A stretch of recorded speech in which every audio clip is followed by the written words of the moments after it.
Hey guys, I'm Jasmine Marilla, the director at Camp Bow Wow Katy, Kima in Cypress, and today I brought you home with me to help me build my hurricane prep bin, my go bin for my dogs. It is officially hurricane season. June starts hurricane season, so you want to make sure that not only you prepare for yourself, but also for your pups, your cats, your birds, your reptiles, whatever you have.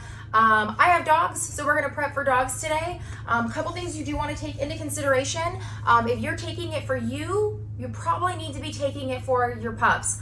I don't really prep my bins until I know that there's a hurricane that may potentially be hitting, so I'm not going to have food in here for 4 months just waiting. So anytime, just pay attention to the news. If you're planning on evacuating, this is great. If you're not planning on evacuating, you still want to make sure that you're prepared, because if the stores are shut down, you're not getting food for you or your dog, and more than likely there is not going to be running water. You want to make sure you have good fresh water for both you and your pups. So food and water I like to start out with. I do have Dutch's favorite food here.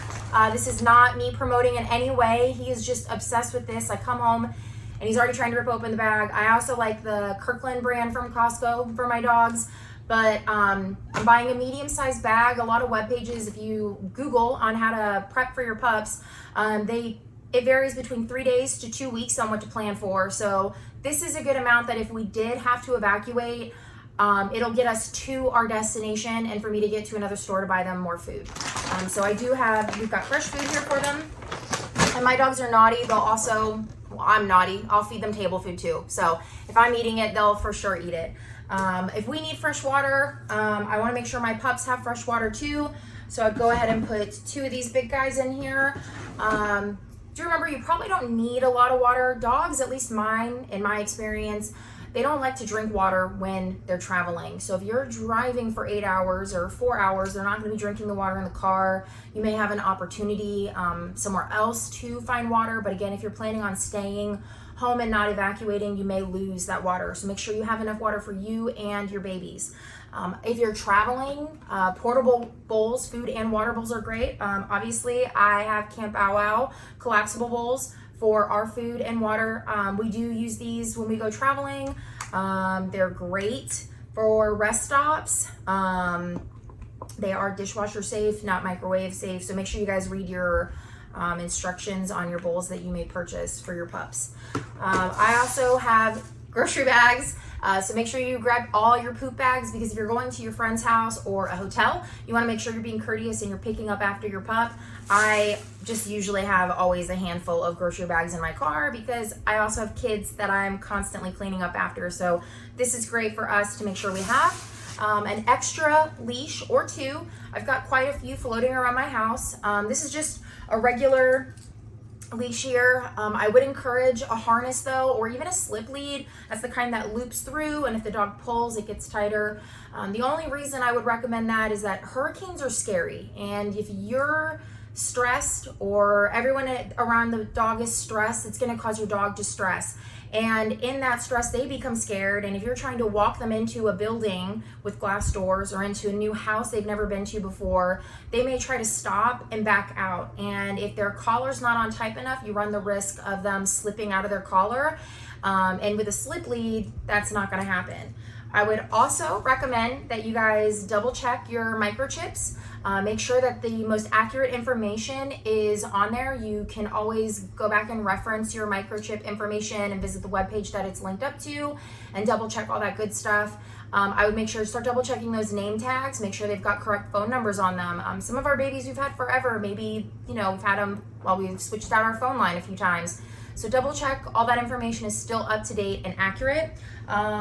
Toys, my pups love their toys. They're not big on beds, but I know that my dogs at least will find comfort in a couple of toys going with us. So if you've got a t-shirt or a small bed or a blanket that smells like home, anything that will help provide them comfort on their way to their destination with you is going to be really, really helpful on helping them reduce stress in that situation.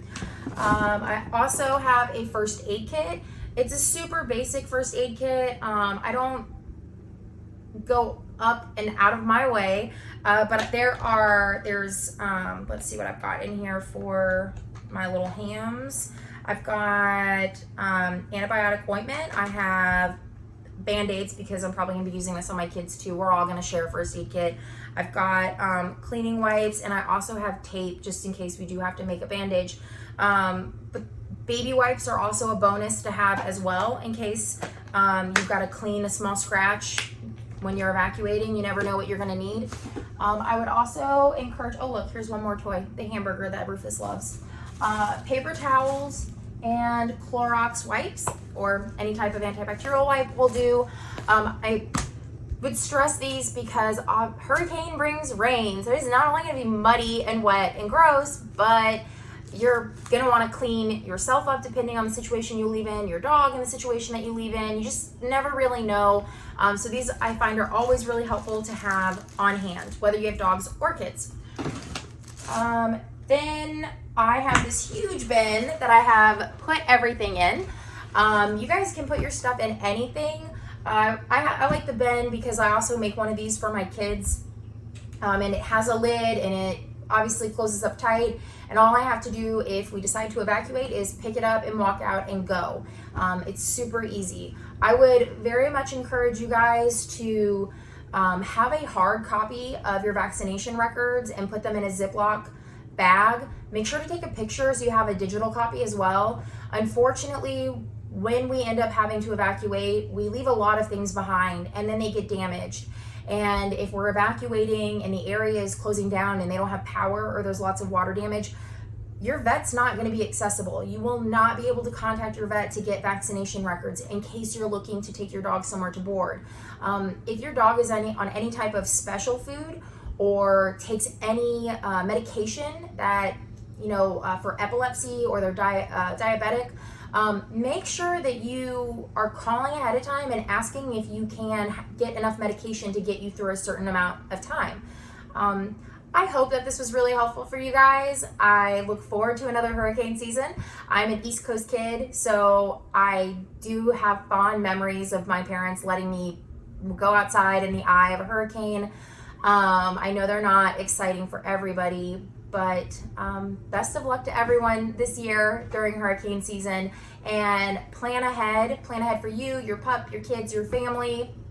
And I hope to see you guys next time. And as always, be the person your dog thinks you are. Bye.